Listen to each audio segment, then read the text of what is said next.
Before we begin, ask yourself this. What happens when the most powerful man in the world loses his mind? What happens when a god walks among men demanding blood, pleasure, and absolute control? If these questions intrigue you, if you crave the shadows of history, the horrors you were never taught in school, then you're in the right place. Subscribe to Dark Hours Archive, where the dead still whisper, and history bleeds. Now let us descend into the madness. This is the story of Caligula. Rome's golden heir, Rome's darkest nightmare. Music swells slightly, a low haunting string beneath breath. They called him Little Boots Caligula, newborn in the laughter of legions. A boy mascot, dressed in miniature armor, marching beside his father, the beloved Germanicus. The soldiers adored him. Rome admired him, and, when fate stole his father and poisoned his family, the boy was taken to the belly of power, the palace. But inside that gilded cage, something twisted, something broke. The boy who once laughed with soldiers learned the language of fear, betrayal, and survival. He watched his mother starve. He watched his brothers executed. He learned that in Rome, power was never inherited. It was hunted, stolen, drenched in blood. By the time Caligula became emperor in 37 AD, he had already lost everything, except his smile. And that smile, Rome would come to fear. Sound, slow, heartbeat, rhythm, underlined strings. At first, his rule seemed like a miracle. Tiberius, the cold, paranoid old emperor, was gone. Rome exhaled. The Senate celebrated. The people wept with joy. Caligula gave bonuses to soldiers, pardoned exiles, threw lavish games, and fed the hungry. For a moment, Rome danced, but the honeymoon ended with a fever. Only months into his reign, Caligula fell gravely ill. Some say poison, others say divine punishment. He vanished from the public eye, trembling between life and death. And when he returned, he was not the same. The man who emerged from that sickness was not a ruler. He was a god, at least in his own mind. He demanded worship. Temples, statues carved with his face. He dressed as Mercury, then Apollo, then Venus. He had the heads removed from ancient gods and replaced them with his own. He walked barefoot through the halls of power, cloaked in silk and arrogance, claiming divine blood.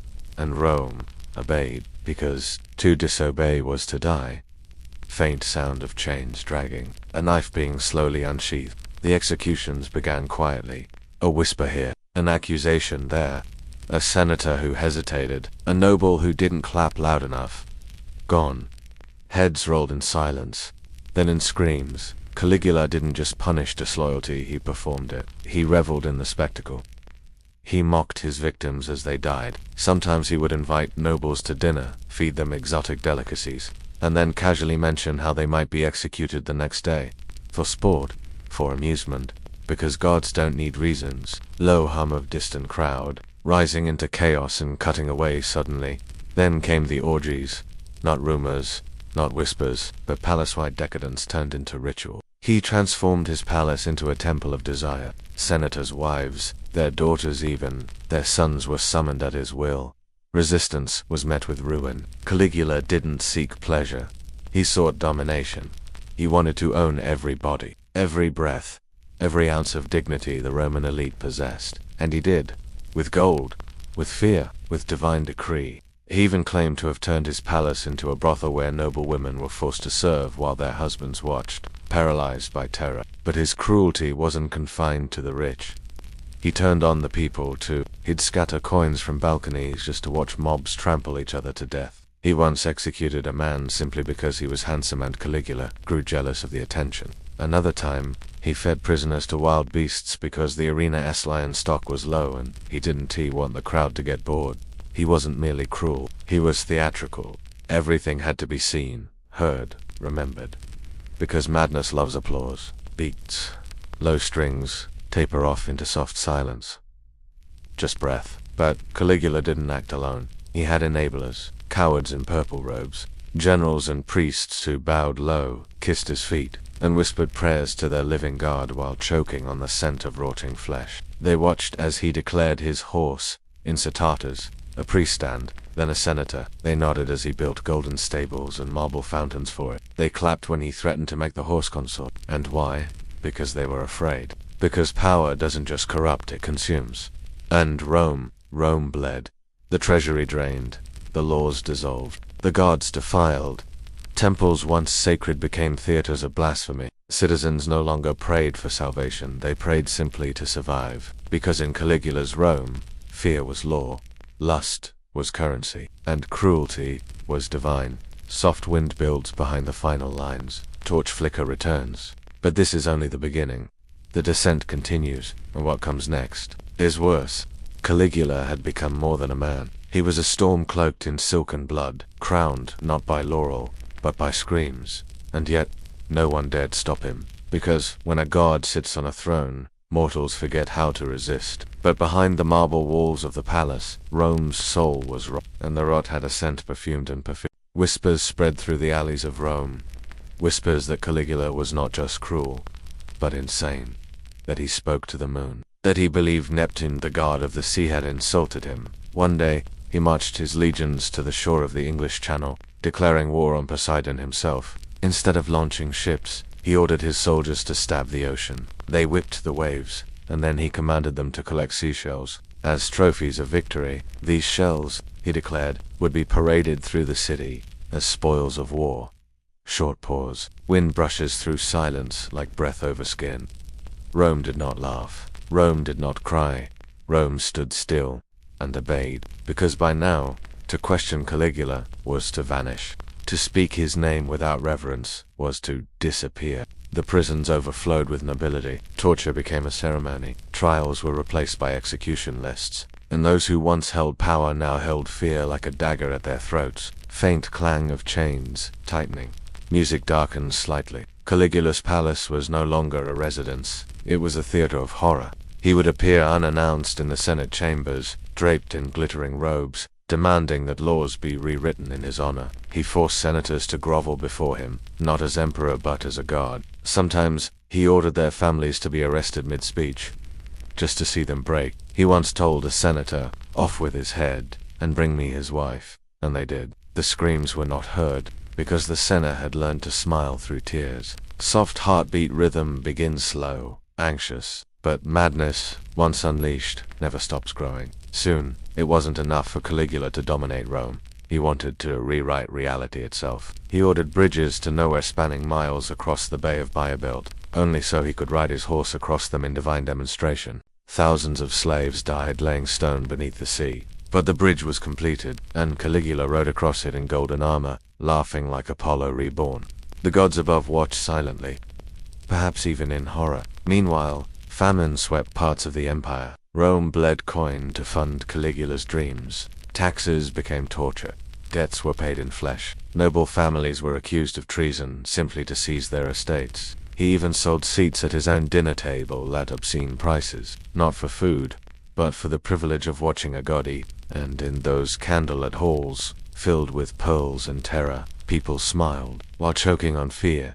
Music softened, just the sound of torchlight burning low. But beneath the madness, a darker cruelty. Caligula didn't merely destroy men, he hunted innocents. There were rumors quiet and terrible that he took children into his chambers and returned them broken. Some say he bragged about opening a newborn from the belly of its mother, just to see its face. Others say he took sisters and brothers, made them watch, then destroyed them both. Rome had known tyrants before, but never this. Never one who drank pleasure from agony, who saw suffering as scripture, who believed himself divine and untouchable. Pause, beat of silence, then a whisper. But gods can bleed, and even monsters can be feared by their own shadows, because something was shifting. In the Senate, among the Praetorian Guard, in the silence of the palace halls, eyes were watching, hands were trembling, and behind closed doors, a single word began to take shape. Enough. It began not with daggers but with nods. Small agreements, secret meetings. The Guard's own elite protectors grew restless. Once bribed with gold, they now starved for stability. The Senate, humiliated, dreamed of vengeance. And in the hearts of the people, once devoted, something darker bloomed. Not revolution, not rebellion, but hope. Hope that the screaming would stop, that the gods would fall. Sound, a soft knife sharpening, slowly. Then silence. But Caligula didn't see it. Or worse, he didn't care. He strutted through his maze of mirrors, believing himself immortal. He mocked Jupiter, he kissed his sister in public. He wore women's clothes and crowned himself goddess of the moon. He made generals crawl at his feet and ordered the stars to obey him. And every breath he took drew the dagger closer. Final moments fade to cold wind. No music, just stillness. The madness had peaked, but the fall had yet to begin. And when it did, it would be swift and bloody and unforgettable. January 41 AD, the marble corridors of the Palatine Hill were silent, save for the occasional rustle of robes or the whisper of plotting men. Something was in the air thicker than incense, sharper than wine. It wasn't fear, it was anticipation, because even gods can be assassinated. Caligula had grown careless. He believed his own mythology, believed the world would break before him, that his name would echo forever not as emperor, but as deity. He surrounded himself with yes-men sycophants, actors who applauded his cruelty like theater. But the curtain was about to fall, and behind it stood Cassius, a man humiliated, a soldier mocked, faint sound of sword being drawn. Wind shifts, like breath caught in the throat. Cassius Chaerea was a commander in the Praetorian Guard once, a proud man, reduced to mockery. Caligula had humiliated him publicly, repeatedly, given him womanly passwords for battle drills, laughed at his voice, called him soft, broken him. But Chaerea had learned a lesson from Caligula himself. When you're humiliated long enough, you stop fearing death. And so, he began to plan, not in darkness, but in silence. He spoke to others quietly, cautiously. 2 senators, 2 guards, 2 palace officials, all of them worn thin by the terror, the shame, the madness.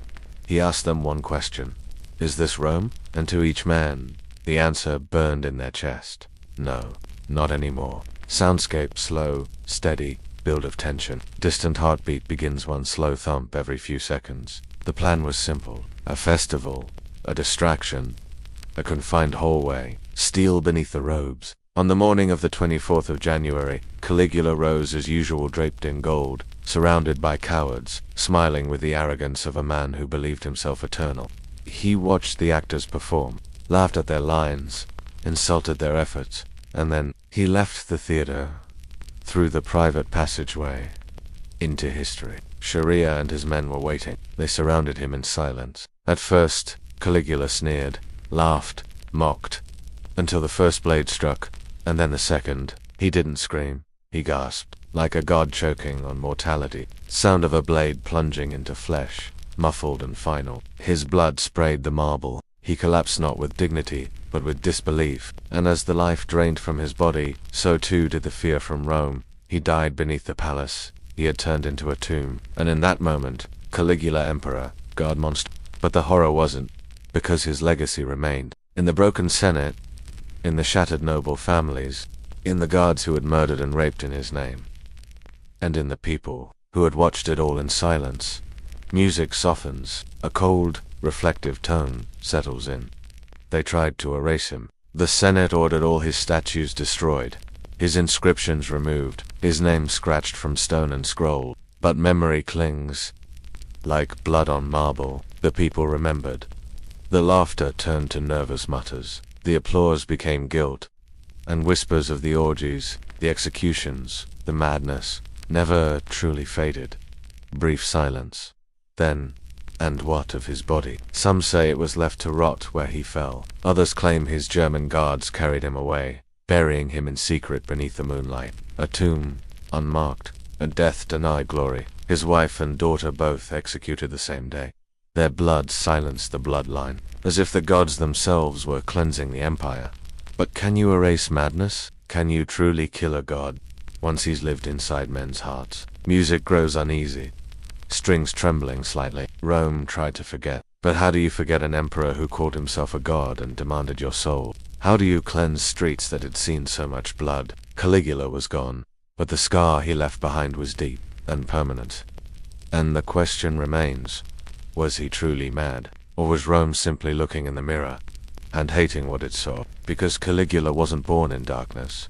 He was made in it, raised in a palace of fear, forged by betrayal, taught that love is weakness and mercy is suicide. He became what Rome demanded, a god with no gods above him. And when he gave them horror, they until they didn't. Music fades to a single low tone. barely audible. A heartbeat, one last breath. And so, he died. Not in battle, not in old age, but in a hallway, stabbed by those who once called him divine. Killed not for what he did, but for what he revealed. When Caligula fell, the empire didn't cheer. Not truly, because Rome had seen the mask pulled from its face, and what lay beneath wasn't Caligula alone.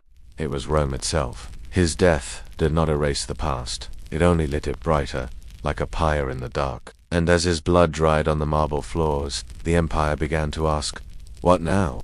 The Senate, ever desperate to reclaim its dignity, saw an opportunity. Without an emperor, perhaps the Republic could be restored. Perhaps, finally, Rome could rise from its knees. But power, once tasted, doesn't vanish. And in the shadow of Caligula's fall, a new figure stepped forward, shaking, stammering, unsure. His name was Claudius. Sound, soft shuffle of sandals across polished stone. He was Caligula's uncle, thought by many to be a fool, weak, stuttering, mocked by the court for his limp and nervous tics. But in the chaos after the assassination, while soldiers stormed and senators schemed, Claudius was found hiding behind a curtain, shivering, pale, and alive.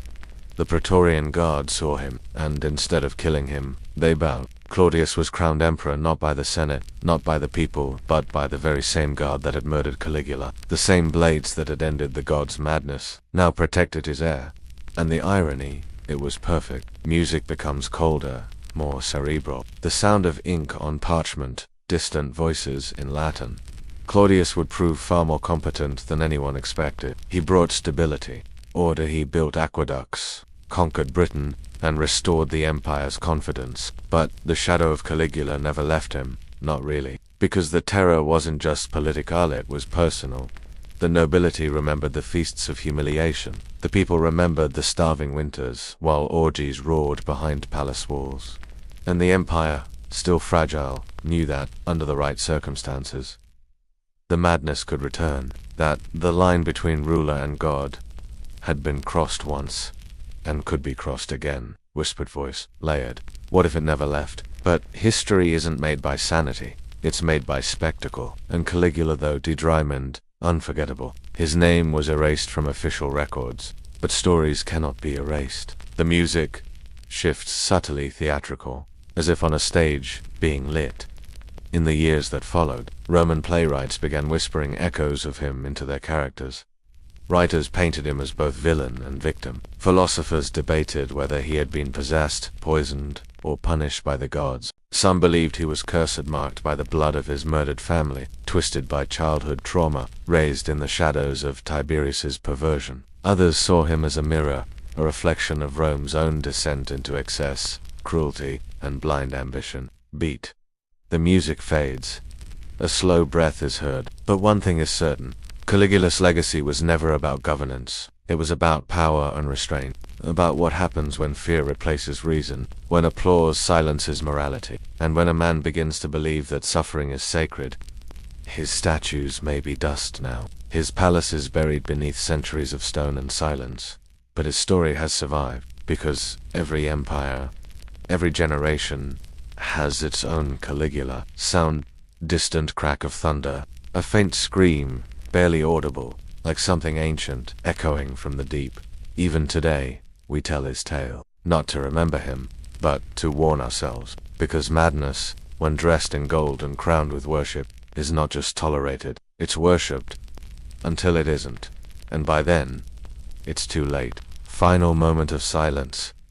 The crowd cheers, the knives glint, the god falls, and the city keeps breathing. He called himself a god. He claimed the heavens bent to his will. He tore the veil from Rome's dignity and showed the world what power looks like when stripped of mercy, humanity, and soul. He was Caligula, and even in death, he refused to be forgotten. Faint echo of a heartbeat, slow and heavy, one beat every few seconds.